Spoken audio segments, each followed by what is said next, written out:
దేవుని ప్రత్యక్షతలు కలిగిన వారు మామూలు స్థాయిలో చిన్న పాఠశాల స్థాయిలో ఉన్న విశ్వాసులను కూడా పెంచండి. అది కదా మనం చేయాల్సింది. మీకున్న అనుభవంలోనికి మిగిలిన వాళ్ళను తీసుకెళ్ళాలి కదా, వాళ్ళతో కలవాలి కదా, వాళ్ళతో మాట్లాడాలి కదా.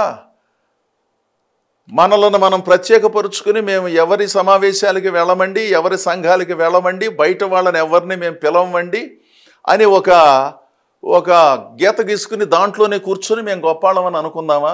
ఆ గొప్పతనాన్ని ఇతరులకు పంచొద్దా? ఒకవేళ నిజంగా గొప్పతనం ఉంటే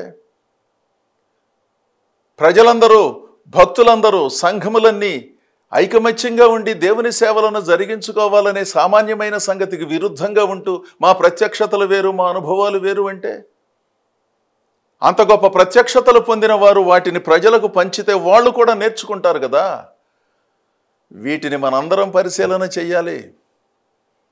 విశ్వాసము విషయములో వెనుక తీసిన ఎడల దేవుని ఆత్మ వాళ్ళ విషయములో సంతోషముగా ఉండడు. దేవుని ప్రజలారా, మన భక్తిని దేవుని వాక్య వెలుగులోనే పరిశీలన చేసుకుందాం. అనవసరమైన అభిమానంతో కాకుండాను ఆత్మారాధనతోనే దానిని దేవుని సన్నిధిలో అనుబంధం చేసుకుని ముందుకు సాగాలి.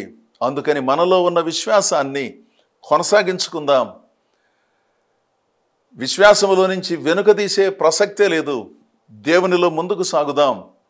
ఏ పరిస్థితి వచ్చినా దేవుని కొరకు జీవిద్దాం. అనేక మందికి సాక్షులుగా ఉందాం. దేవుడు మనలను నడిపించిన సంఘములో నమ్మకంగా కొనసాగుదాం.